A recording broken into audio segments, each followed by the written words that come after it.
Welcome to DubLife Diaries, the podcast where passion meets the open road. I'm Joe Person, your host, and also a lifelong dubber. Buckle up, because this ride is just beginning. This podcast is sponsored by Volksmania magazine. Good times, great cars, awesome Volksmaniacs. Visit Volksmania.com to learn more about this class-leading VW magazine. Welcome back to DubLife Diaries. Today's guest is somebody who took a childhood dream, a very wild imagination, and turned it into a garage full of rolling art. She's built, she's restored, she's customized Volkswagens that all have names. They all got personality. They all got stories of their own, from Phoebe, the split window bus, to Fiona, to Farrah, and now to Felix. I feel like I'm stuck on the Fs, which is the stealth V8 Beetle kit car that is still in a crate. She embodies what it means to live the Volkswagen lifestyle. She's part dreamer, part builder, and a really awesome part storyteller. And today we're going to dive into her world. This is the Volkswagen Barbie herself, Barbie Cecil. Welcome to DubLife Diaries. Hey, Zubber! Volkswagen Barbie here, and it's a pleasure to be on DubLife Diaries today. Well, before we get going, I do want to give a shout out to my sponsors. First up's Volksmania magazine. I feel like these guys are the flyest VW magazine on the face of the planet. I say that for various reasons. I think the biggest reason, though, is just like our community. They're awesome people. Paul Cave is just a super awesome guy. There's, the magazine is super quality, the pages, the color, the font, everything about it, but the people are what make it so special. Volksmania.com. Use DubLife10 at checkout. You'll get 10% off your subscription. That is U.S. subscribers only. Also, shout out to Salty Dub, from the beach to the bay. Salty Dub is tearing up the VW scene with some epic events, some never done before type stuff, awesome swag, and you can check those guys out at saltydub.com. Again, DubLife10. It will work, but only for merch. It does not work for discounts on events. Also, big shout out to my buddy Chris White, Riverbank Customs. Chris is out of Pell City, Alabama. Super stand-up guy, all about the VW scene. He's so awesome. He supports the podcast. So go give him a like, a follow, support him. Riverbank Customs on YouTube. Miss Volkswagen Barbie, back to you. Yes. Great to be here, yes. So, thank you for taking the time. I see you're all about the scene. You're in it. You got a shop. You got all kinds of stuff cracking. I love it. Thank you for taking the time to do this podcast. Let's talk about you. Let's talk about how you arrived at what you're doing and your energy. It's just so awesome. So growing up in West Texas, what first pulled you toward Volkswagens or the scene when really you weren't around them as a young person, correct? Absolutely not. I never knew anybody that had a Volkswagen. I'd never physically been inside of a Volkswagen or gone for a ride in a Volkswagen. I might have seen a few on the roads. I wish I had a really epic, cool story to share with you on how my love began. And I have dug deep in my soul. And the only thing I could come up with, ironically, was I'm one of 6 kids. So I came from a big family. Okay. And when we saw Beetles or buses on the road, on family road trips, that was the only time I was allowed to punch them. Yeah. And not get in trouble. And I think that's honestly what sparked my love of Volkswagens. Do you think the slug-bug game kind of tied into the mischievous energy, that kind of helps shape the Volkswagen journey? Oh, absolutely. Growing up watching shows, especially California-based shows where people were living their best life in Volkswagens. Yeah. Where my brain landed and stuff. That's so awesome. Now, I know the bus is kind of has stood out to you over time. And what do you think the bus stood out so much for in, from childhood on to today? What was the attraction to the bus? Well, one, I have to say I'm a splitty fanatic. Don't get me wrong, I love all my Volkswagens, but something iconic about that split front end of that bus, it just captivates my heart. I mean, there's no other way to put it. I love them all, but there's just something iconic about it. And as a kid growing up with so many siblings, a lot of my daydreams were about getting away, having my own space. And to me, the bus embodied all of that. It would get me away. It would give me a place to sleep, a place to hang out. And so in my brain, it was the perfect solution to my crazy family life. Right on. Started to get into the Volkswagen lifestyle. Did your friends and your family at the time, did they think that later in life now you're going to start chasing this dream? Did you catch any pushback or any? I wouldn't say any pushback. The Volkswagens kind of came into my life late enough that Yeah. honestly, by the time you're 40, you're pretty much everybody knows who you are. And honestly, it did not surprise any of my friends or family members. I think I surprised a few that didn't expect me to actually take off my fingernails and get in the nitty gritty of it. I kind of surprised myself on that.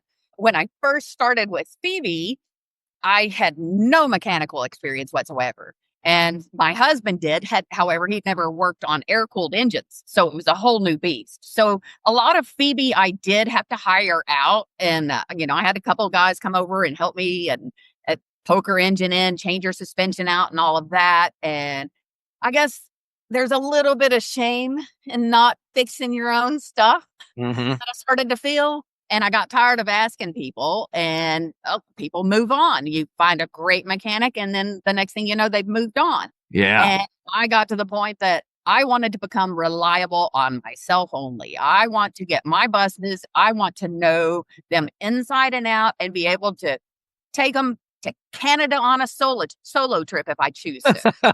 And so that was my ultimate goal. And I'm glad that I didn't mess with Phoebe, that I hired a lot of that out, because it did let me start gaining knowledge, and it eventually pushed me to the point that I enjoy wrenching on my girls now and solving their problems. Yeah, I love that. And your videos are so much fun. Your energy is so awesome. And you guys, you seem like you're busy. You're like, Oh, you're elbow deep in the grease. It's awesome.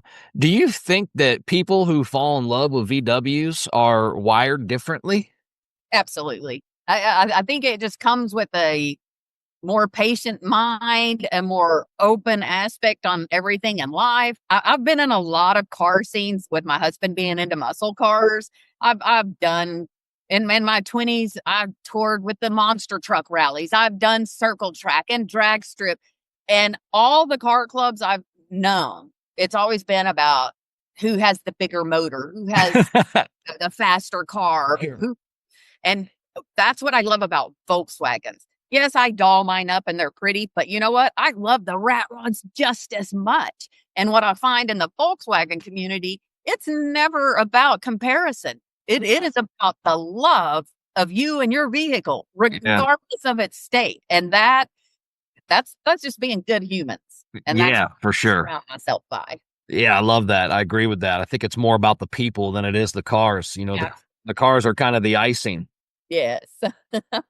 So, getting a bus later in life, I know you said that you had some heartbreak, right? Initially, when you finally were going to pull the trigger, and that you drove all the way to Miami for a disaster. Can you walk me through that story? Oh, yes. So backtrack just a little bit before the Miami, I'd actually spotted 3 different ones over in the UK. Paid inspectors, came back with horrible reports. I knew mechanically I wasn't scared having my husband be an ASE master's technician. I knew that that wasn't an issue. What scared me was the body, the rust, the hinges, things like that. Mhm. Well, after 3 disappointments there, I finally found the one in Miami, and I'd seen videos of it rolling down the road. I'd gotten probably 100 photos. So I was 100% certain this was the bus for me. Load up the trailer. My husband was feeling ill, so I hauled to Miami with a trailer. First time I'd hauled a trailer in about 20 years. And they opened the door of the storage unit, and it was just instant heartache. The moment I saw it, I could tell walking up from the back end, her muffler was crunched flat, and they tried obviously they didn't know how passionate I was about Volkswagens, but they tried to tell me, oh, they're all like that. Oh, And so I knew right there I was dealing with a liar. yeah. Ooh. Go ahead and inspect the bus anyway, and it was a hot mess. I'm talking I'm pretty sure a 5-year-old could have put the headliner in better. Matched bolts everywhere. The door Oh was no. horrible. But I put on my brave face and kind of looked at him and told him, "Look, I'm going to go look at a couple more buses. I'll let you know."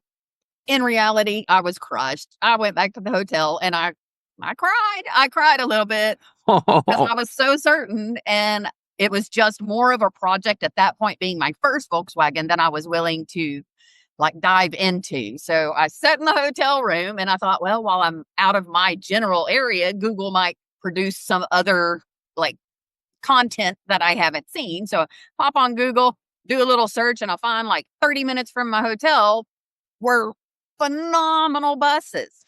I told him, I'll tell you what, let me come look. I want to look at your workmanship. I want to touch and look and inspect your work. So he allowed me to come over, and despite my best efforts of trying to buy one of the 3 that he had there, he was a good businessman. He did not let me. I even offered more money.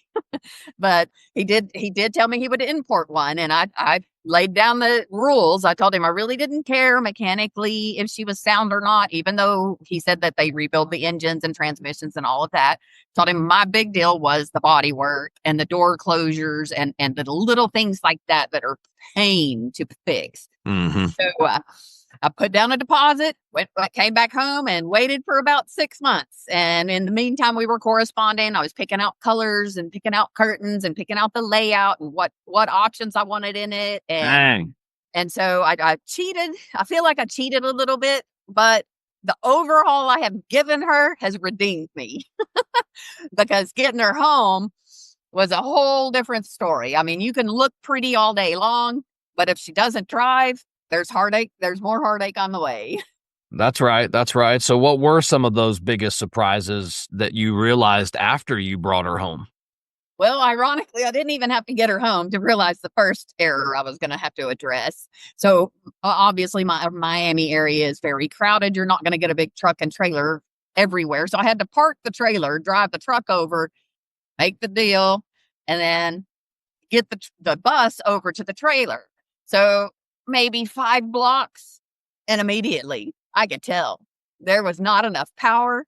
Finding second gear, near impossible. Wow. At this point, I bit the bullet. I was just ready to get back home and started to working on her. Right. So loaded her up on the trailer, and the second I go to unload her to get her home, impossible to find reverse.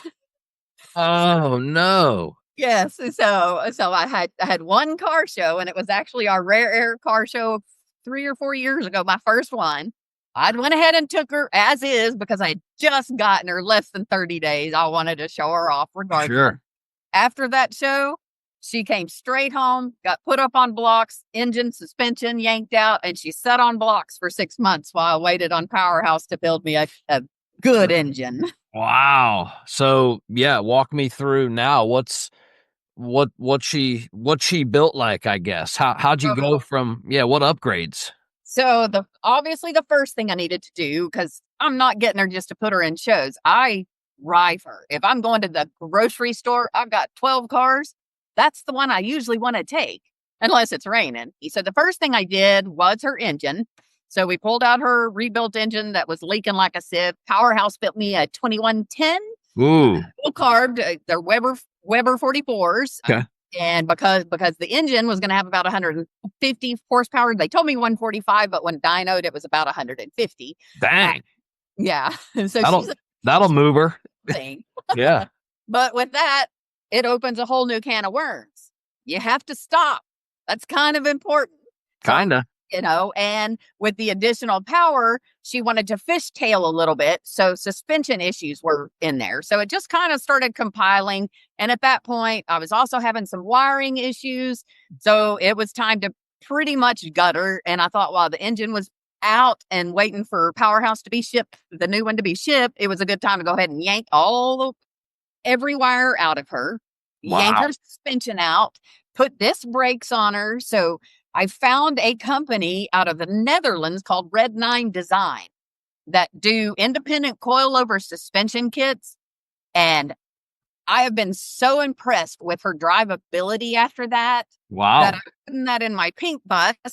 Our vice president of our local club ordered one to put in his bay window bus. So I'm not getting paid for promotion on them, but I'm telling you that was probably one of the best in terms of drivability. It's probably good. That's probably a good nugget. Good gem. Yeah. Thank you. And after all of the mechanical side got done, she's sporting 4-point camera systems, Bluetooth radio. She's got a TV that will televate from behind her back, the passenger seat. She's Dang. Full on camp, Okay. everything you need except for maybe the toilet.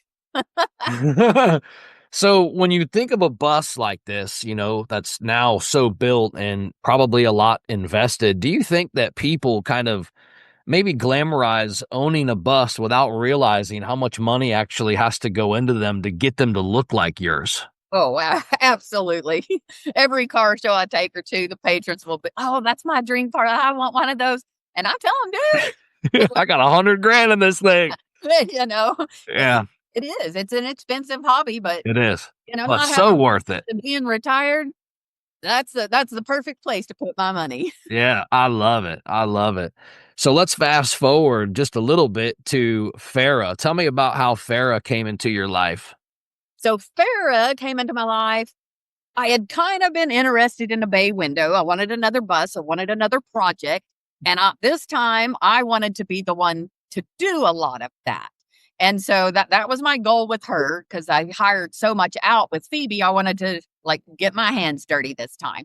So I contacted the guy that imported Phoebe for me, because I had a body wise, not mechanically wise, but body wise, I was impressed with what he produced compared to what I had seen.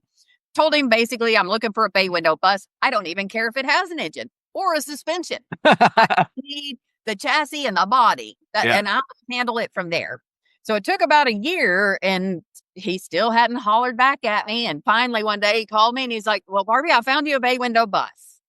And I told him, great. Let me come take a peek at it. And he's like, well, I have to tell you, I know you said you wanted to do all the interior build out, and I know you were going to do all of the suspension and engine that you did with your other one, but this one's kind of already been built out. But I thought of you because it's a one-owner bus and it is impeccably kept. Wow. But that caught my attention. I go down there, and I had already envisioned in my brain how I wanted her layout on the interior, what all I was going to include into her, because you've got a little more space in the bay windows than you do the splitty. So I go down there. The second I laid eyes on it, it was just take my money. It was, her interior build out was so far exceeded what I had envisioned. I knew I was going home with her. Wow. I necessarily want a pink bus. No, I know my name's Barbie, but pink's really not my favorite color. So, but it was so adorable on the inside. I had no choice. Yeah. Now, part of me does think that he'd get that bus and paint it pink and do that, knowing he could sell it to me back for more money? Probably so. But I'm a sucker and it works. So kudos to him. Fast forward a little bit on how'd you build this one out? So with this one, she's also, now she does not have her air conditioner yet. Phoebe actually has an air conditioner, which surprises most people. It was tricky, but did you do the new electronic style, or did you do no style? Okay. She's belt driven. Okay. I'd heard enough horror stories about the electric that I wasn't. I live in Florida. Come on, it's hot. Hey, that's what I was going to ask you, because my wife's she's wanting to put AC in the Carmen Ghia right now, and I'm kind of weighing the options. Well, I will say the guy that imported, he had been doing both of my buses. He had been doing the electric for a while, and he had so many issues. He's finally cut it and gone back to belt driven. So. Okay, that's a good tip. But Miss Farrah, she's going to be just as glamorous. She's got a lot more storage. Her bed, like with Phoebe here, she's got the L-shaped couch in her. It does not convert to a bed. Have I camped in her? Yes. It was quite funny how I managed to make that happen, but I didn't. But with Farrah, she's actually got the rock and roll bed. One pull, you've got your bed all the way across. She's got a kitchen sink in her. It's tiny, but a place to wash your hands up. She's actually has a mini refrigerator in her. Cool. A TV. I will be adding air conditioning to her soon, but right now we're trying to get her buttoned up and engine poked in and suspension handled. So all in due time. Yeah, yeah. So what's the difference in the personalities between these two, Phoebe and Farrah? Oh, complete different personality. Isn't Phoebe that isn't that Phoebe cool? fits my personality. She's kind of the wild child, a little bit tomboyish. She's a beach goer, spread the joy. Whereas Farrah captivates the little girls a lot. I've done a lot of mini photo shoots with her, and the moms and little girls love that. But to me, she seems a little more highfalutin, a little classier. She doesn't seem as infectious to me as Phoebe, but that's probably just my own personal preference. But I love her still the same. Let's fast forward a little bit then to another one, another F. Now, kind of cool because my whole family's J's. Ah, My mom's Judy, my dad's Jeff, my brother's Josh, my other brother's Jonah, I'm Joe, my sister's Jordan. So we were like all the J's. But you're with the all the F's, I kind of thought I'm like, oh, that's kind of cool. She's sticking with F's. But yeah. Fiona, the 2002 Beetle. Tell me about how this one entered the mix. Okay, so she's the first water cool to actually hit the mix. Okay. And she came out of sheer necessity, honestly. So she was actually the second Volkswagen I brought into the mix. And she got brought in because I was tired of getting rained out, quite honestly. Phoebe, as much as I love her, she leaks like a sieve from those front two windows. And I've replaced every seal. That's just what she does. And Yeah. there were enough functions that I had missed out on that I was like, you know what? I'm tired of this. And at the time, her air conditioner wasn't quite keeping up for the heat of August. And I was tired of that. And I thought I could have a water cooler that would get me in the rain and air conditioned. And so that's kind of how she came in. I wasn't really looking for her, but it popped up on Facebook Marketplace and it was yellow. Of course, that caught my attention. So honestly, I had seen maybe a dozen pictures of her, exterior only, and bought it outright. It was so cheap that I thought they would give me a project. I had no project at the time going on. They And are really priced well still. yeah, I love the Beetles, the new Beetle. They're priced well. Used. You can get a great car under 100,000 miles that'll run really, really strong for really cheap. yes, yes. And I've enjoyed her. I know she's not air cooled, but I'm not a hater. I love water cool and air Yeah, cooled. yeah, yeah. Me too. Me too. Hard top or convertible? Yeah, no, it's a hard top. It's a hard top. Okay, cool. Yeah, Yeah. just envisioning it. So it's got the yellow, and then it has the yellow dash too, right? Well, no, because I've completely redid her. So Oh, her body, I did stick tell with. me more. Tell me more. So when I got her, she was a hot mess. And I knew the price I paid, I was going to get kind of a clunker. But yeah, paint work was absolutely horrendous. She did have a couple of rust spots and a bunch of peeling paint on the one quarter panel that they did not show me pictures of. But her interior basically looked like a homeless person had lived in it for a month. Liner down, broken plastic pieces everywhere. And don't even get me started on the smell. I know everybody tells me there's a smell to Volkswagens. This one was like on steroids. Yeah, maybe not the smell we want to remember. No, no. Everybody kept telling me, "Oh, it smells like crayons." No, it doesn't. It just stinks. But a couple of days running an ozone generator in there kind of helped it out, and I just got busy busting her apart. As she actually has proved to be the trickier one of all my Volkswagens to repair, mainly because of the plastic pieces. You get these old ones; they're all metal. You can Right. fabricate that.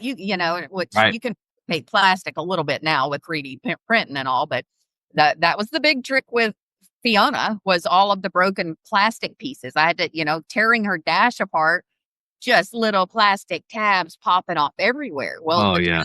there you aren't putting it back in. Right. And at that sweet spot with being an O2, she was at that kind of that little spot where she's not old enough to get parts at a restoration kind of shop, but she's still too new like finding parts. She hit that little window in there where she's like, you finding parts are you're looking at junkyard or you're having to kind of make them. Okay. Okay. But you did that successfully, and she's all macked out now. She is officially completed, and it took more effort than I expected, but honestly, she's fun to toodle around. It was honestly the first Beetle I've ever owned, the first Beetle I ever actually rode in, and I was surprised at the room she had inside and how peppy she is. She is a turbo, so she's got a little sportiness to her, which I enjoy. But out of all my cars, she's probably going to be the one that gets me a ticket, even over the muscle cars, because she's just so easy to speed in. Yeah, they ride well too. Your husband, Mark, how does he react to all of these Volkswagens? I know you said he's a mechanic, so it's probably second nature, but is he just as much of a Volkswagen nut as you, or? Oh no. It took me probably 10 or 15 years of him asking me, "What's your dream car?" And I would tell him a Volkswagen bus. And he would, "No, no, no, no." To the point, he bought me one of the brand new C8 Corvettes the last time we had the conversation, before I had the Phoebe. And as much as I love it, I'm still gonna get in Phoebe these days. He tried to sway me away from it. I Right, think because he wasn't familiar with air-cooled engines. And right. being in West Texas, we just didn't have a lot of Volkswagens out there. We still own a business in West Texas and work on cars day in and day out. We just run it remotely from here. Right. But Volkswagens were not something even our shop out there worked on very often. And so I think just him not having the knowledge and being so deep in the muscle cars, that's kind of where he leaned and tried to push me. But the dream of that Volkswagen just would not die. And so finally one day he was like, "Okay, if that's what you want, we're going to give it a try." So he didn't hate Volkswagens. It just wasn't his favorite thing because he's more of a sporty kind of car guy. And So so how about now, today? Fast forward to today. How's he feel now? I'm softening him on it. I will say the downside is with my buses, he can't really drive them. So he doesn't get the full experience. With Phoebe, he can fit in the front seat and the passenger side, but he better watch his knees because as I crank into fourth, I will jab you. So for that aspect, he doesn't really enjoy my buses. Now, I think he probably would enjoy the bay window better because it's more roomy. But unfortunately, I've girled her out and made her pink and all girly. So, that was kind of off. But when I was redoing Fiona, my Beetle, I actually put some of the little fake eyelashes, not the ones that stick up, but just little vinyl wrap eyelashes, and I made her girly. Yeah. Sent him to the parts store one time, and he came in and he's like, "The eyelashes have to go, or I will never drive this Beetle again." That he pulled up to the parts store, and there were like 4 men staring out the window as he gets out of this little yellow Beetle with bees all over it and eyelashes. Oh my goodness.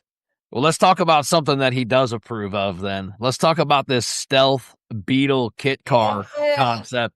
This is interesting. I know it's still in a crate, but just tell me a little bit about how you stumbled across this thought, I guess, and then turned it into a reality. And I don't know, maybe just like what your reactions were when you first kind of stumbled across it. Well, late night scrolling on YouTube isn't always your best friend.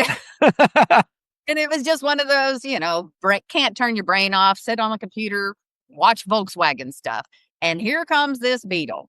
I love the look of the old style Beetles more than I do my little Fiona, but I just haven't gotten to one of those projects. When I saw that, the immediate thing that popped into my brain was my love of Volkswagens, his love of the like sportier cars. Yeah. And since we're always in the shop together, most of the time I'm tinkering on my stuff and he's tinkering on his stuff. And I thought this so would be cool. something that we could merge and make our little Volkswagen hot rod baby out of.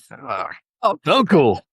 that's where that started. But tell me just, I guess, a little bit more, like, what was it like the day that it arrived? I know you ordered it from South Africa, right? Correct. It comes in from South Africa. I think this one will be about the 10th or 12th one imported to the US. So it's going to be a super, super fun build. Wow. But the delivery aspect of it was not anything special. He showed up after dark on basic enormous crate on a skid truck. Okay. Luckily, I had a forklift on my property. Otherwise, we might have had an issue. Sure. I bet. But so basically it was just plopped it into my driveway and I sat there and stared at a box and then went to bed for the night because I don't want to dig into the box right now. It's all in bits and pieces. So It does not resemble a chassis at all. It does not resemble a car at all. It just looks like a bunch of metal pieces laying in a crate. But And it's built on a 69 Beetle body, right? the only Volkswagen thing on this will be the shell of the Beetle. That's right. That's We'll right. have an Audi suspension, an Ah, F engine, so it will be a beast of its own. We will have to quarter the body to get to on final assembly, and the back fender wells will have to be bigger because of the wheelbase. I'm going to lose the back seat because the engine's going to be so much bigger that I'm going to have to use that space to get the engine. woo! I'm there. excited. I can't wait. I love the Volkswagen, Oh yeah, builds. I can't wait to see this thing. That's I'll be the gone. LS3. It's going to be so cool. So it's going to sound so good. I think Felix will probably piss off some purists, but that's awesome because I think one of the reasons why the culture and the people are so awesome is because everybody's welcome, including a 525 horsepower Volkswagen. Let's go. That's so awesome. I ended up having to put wheelie bars on that one. So cool. So let's talk about your name, Volkswagen Barbie. Tell me how that nickname came up. Well, semi self-imposed. Basically, when I'm cruising in Phoebe, everyone in town, you're gonna notice a bright yellow bread box going down the highway, and people pay attention. Well, with all those windows, what do they see? They see me jamming. It's inevitable. I Yeah. cannot control it. It is gonna come out, and I move and shake and jam and peace and wave every time I'm in her. Oh, that's such good energy, man. Some of my girlfriends happened to I didn't see them because I was too busy in my own little work there. But some of my girlfriends happened to see me at a red light one day, and the next time we had our girls meeting, they were like, "So, you're going to be called the crazy Volkswagen lady around town." And I thought, rather than be called the crazy Volkswagen lady, I would just own it and say, "Hey, I'm Volkswagen Barbie. Peace out." And so that's kind of how it happened. And everybody who knows me knows my passion for Volkswagen. So Yeah. it just kind of fit and it rolls off the tongue easy. So, hey. Do you see the VW world as more of a culture than it is a hobby, more of a feeling than it is just a hobby? Oh, for sure. For Yeah. sure. Yeah. The cultural aspect of it is really what drew me to the community itself. Like I said, I've tried other car clubs. I'm still members of Corvette clubs and stuff like that. But the culture of the Volkswagen community is something that reminds me of a better time, better people, where if you break down, somebody's going to come to your rescue. Over the time that you have been spending in the culture, getting your hands, I guess, dirty, coming up with these builds, these ideas, spending all this money, having all this fun, making all these videos. What's some of the most valuable lessons that you've been taught later in life on kind of finding this new culture, new hobby? Slowing down. I know that sounds ironic coming from me, but it has taught slow down and enjoy everything. I'm going to move at a faster pace than most people. That's just how I roll. But if you could go back to give your 20-year-old self advice, what would you say? Same thing? Slow down? Yeah. Slow down, but get into Volkswagen sooner. My dad told me that. I got goosebumps because that's one of the biggest kind of quotes I take away from my childhood of my father always saying to me. He's still around, but I felt it when you said it because he used to say to me all the time, "Son, you got to slow down. What's the rush?" Yeah. Right? What's the rush? And I used to be like, well, it's this, and that's the reason, and this is I'd defend it all the time. My pace was always just, a million miles an hour. Yeah. But slow down is really, really, really good advice. What's your response to people that don't really understand the Volkswagen culture, don't really understand the feeling that we get, but when they tell you it's just a car? Honestly, I don't really have much of a response for them. I'm going to live it vicariously. I'm going to show them. They're not going to listen to words because they're not going to understand or get it. But if they're around me long enough, they understand it. The joy is so infectious. It will get you. I got some rapid fire questions I want to roll through with you. These are going to demand a fast response. All If right, give it to me. if a story comes out of it, awesome. If not, it's okay as well. Are you ready? Let's go. All right. How about favorite road trip snack? Definitely chips. You have to have potato chips. I'm a simple girl. Give me some salt and potatoes and carbs. Okay, okay. If you could road trip Phoebe anywhere in the world, where would you go? Oh, 1,000%. I would load her on, ship her over to the Germany-Austria border. Wow, cool, cool. Is there anything specific you want to see there? The countryside. Yeah. Honestly, I spent some time over there doing some World War II tours, and Whoa. it absolutely impeccably beautiful. Rolling hills. Wow. Just, yeah. Yeah, okay. The things dreams are made of for sure. I can see that. All right. How about dream celebrity co-pilot? Oh, no brainer. Steven Tyler. Oh, I'm cool. a fan, and I'm telling you, Oh. that man would have the stories and entertain me for hours. VW show that you'd never miss. Obviously, the Rare Air Emerald Coast Volkswagen Club. Obviously. Yeah, yeah. Put my blood, sweat, and tears into it. No way I'm gonna miss that one. This Okay. will actually be our 29th annual anniversary, so this has been long in the running. Last year, we had, I think, close to 200 Volkswagens here. Nice. Nice turnout. It's always a good time, good camping, good Yep. people. How can people find that show? Give that shout out.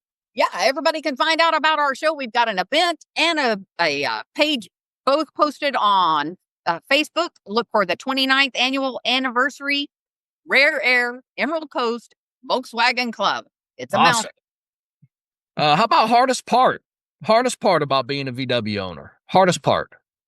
I don't consider anything really hard. The hardest part I've run into throughout it all was when I was down and I only had one Volkswagen. Having a Volkswagen down and it's your only one, that was the hardest part. But now that I've got multiples, there's nothing really that ruffles my feathers. Okay. I can take that. I can take that. Hardest part. Let me think if I had to answer that question.